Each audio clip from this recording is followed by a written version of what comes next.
Hey guys, Tom1, and today it is Azure Lane Wave 4 day. The new commanders, the new ships, the new skins all dropped. We're going to go over all of the commanders, go over the basic stats of the ships, talk about if there's any out there that you need to buy or that you might want to buy, what you could use them for, what I'm going to use them for, and then we'll go over the containers and talk about some other things. So if that sounds good to you, let's just go ahead and dive on in. And first things first, little bit of a news bulletin.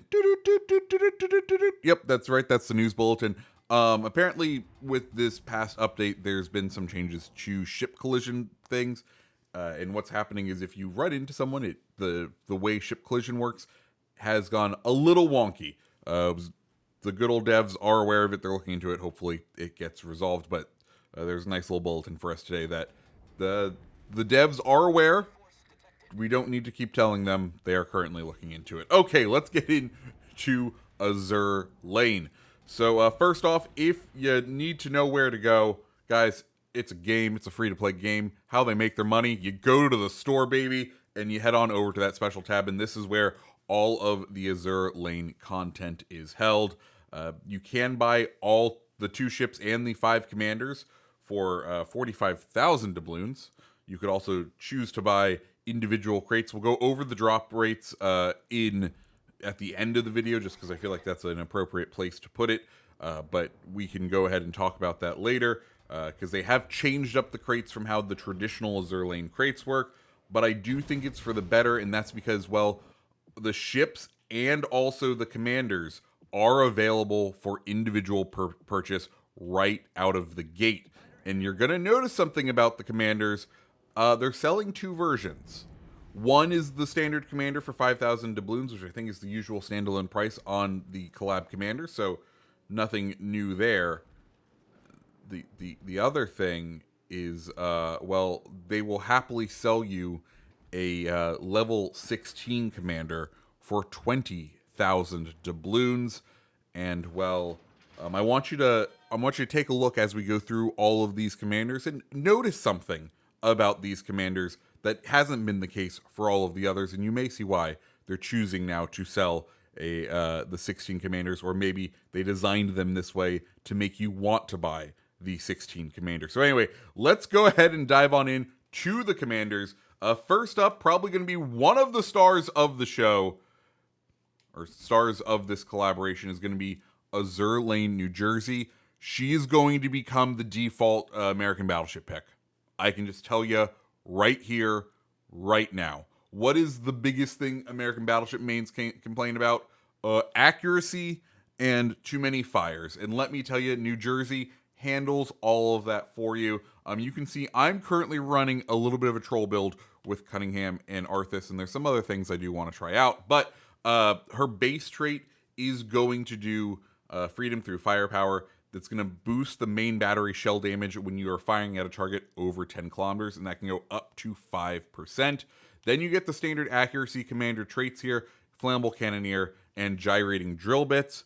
You then get firefighter. You get sort of a hybrid stance down here, which you can help reduce the flammable cannoneer negative effects right there, as opposed to getting that dispersion.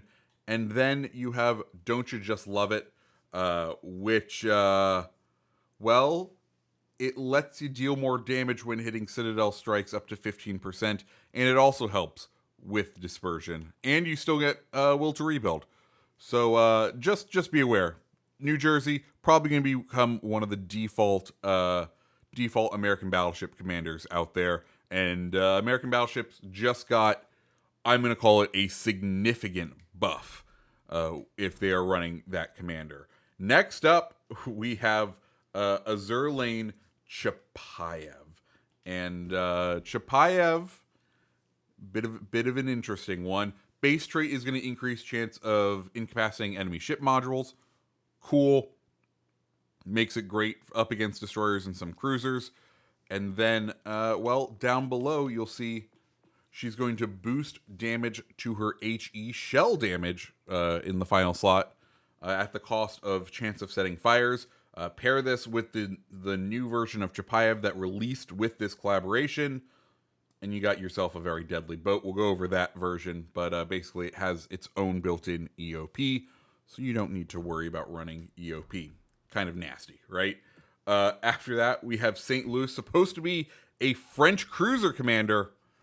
I will not be running her as my French cruiser. I am currently running her as a destroyer commander because, well, her base trait reduces cooldown time of consumables, reduces main battery reload time. Sweet. Then she has kind of your bog standard cruiser traits, but then she gets Bonjour, which is going to increase the duration of your main battery reload booster time and give you an additional charge.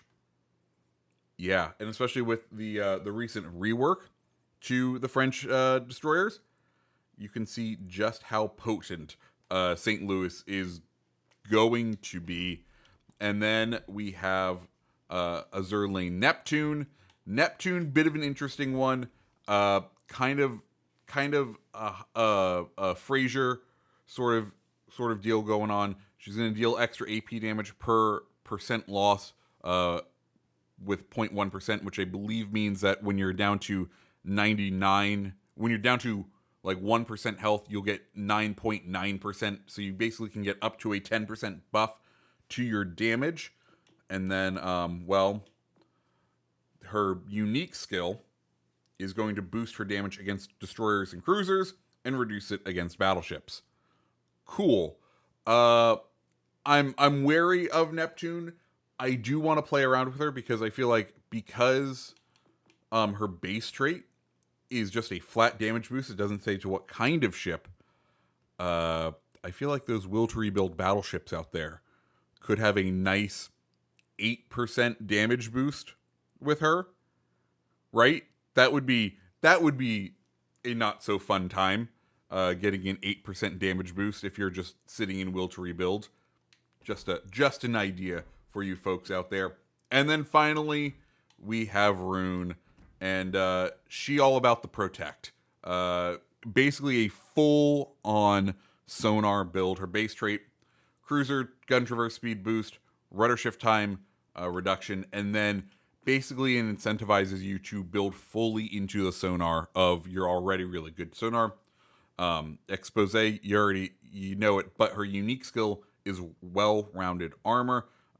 Your ship receives less damage while sonar is active, and then acoustic chamber, you know that. So if you stick to this right tree, you are an incredibly potent sonar one, and one that's going to kind of protect you even more. So those are the 5 commanders, and I hope you notice something. The majority of the unique skills are on the final tab, right? They're on the last skill, which is interesting. Usually that doesn't happen. I feel like they're trying to incentivize us to buy those level 16 commanders.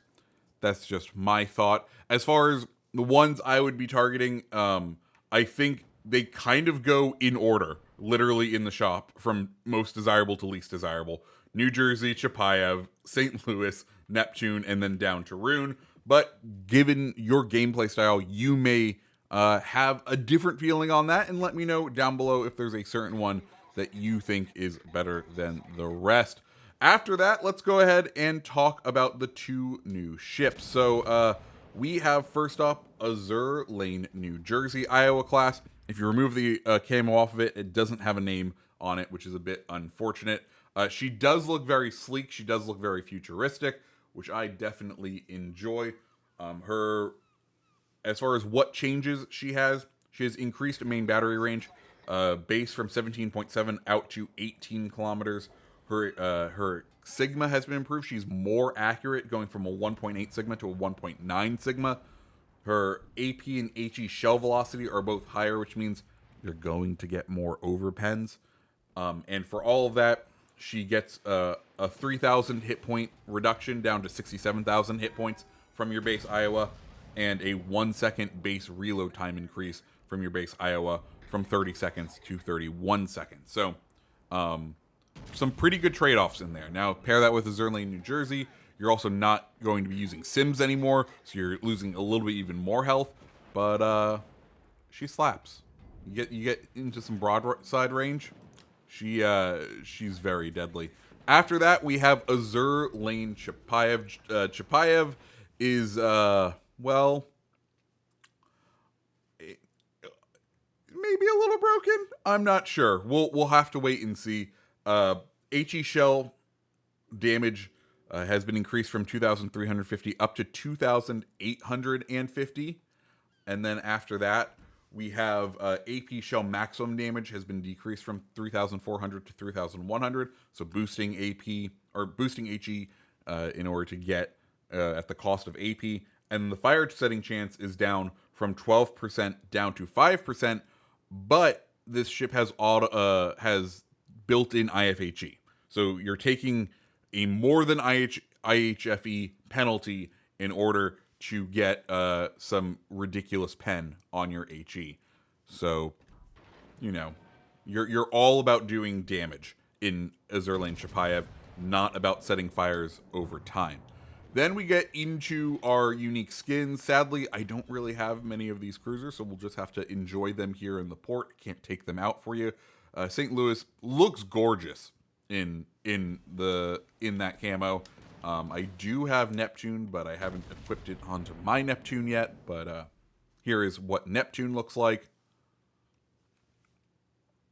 And then finally, we have the Rune. I think Rune looks probably one of the better ones, just because I really like the eye that's underneath the anchor. It looks like a very angry Rune. It looks good. It makes me want to get Rune, which is saying something. Anyways, those are the three skins. Finally, let's go ahead and talk about the crates. So the crates this year have changed, right? Previously, the crates only ever held the commanders, and they were, I think, 2,000 doubloons per crate, or 2,500 doubloons per crate. So you paid half the price of a commander, but you didn't know which one.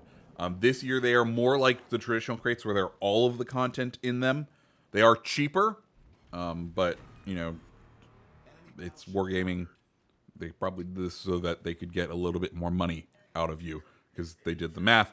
But I will once again say, probably spend the money on what you want, and then that way you won't be upset with what you get. You know what I mean? Okay, so let's go ahead and go over the drop rates. You have a 35% chance of getting 23 Too Hot to Handle camos, 15% chance of getting 50,000 global XP, 10% chance of getting 20 promotion orders, 10% chance of getting any of the commanders, a 8% chance of getting any of the skins, a 5% chance of getting an insignia, 5% chance of getting 2 accommodations, a 5% chance of getting either of the premium ships, 3% chance of getting 40 promotion orders, a 2% chance of getting 3 insignias, and a 2% chance of getting 6 accommodations. There is a guarantee mechanic at 30 that you will get one of the 2 ships. So there you guys go. That's everything that you kind of need to know about Azure Lane. Like I said, I think the commanders are very strong. We'll try to get up a New Jersey or Chapyev video tomorrow. Guys, if you like this video, go ahead, hit the like button, hit the subscribe button, and I hope you have a fantastic rest of your day. See ya.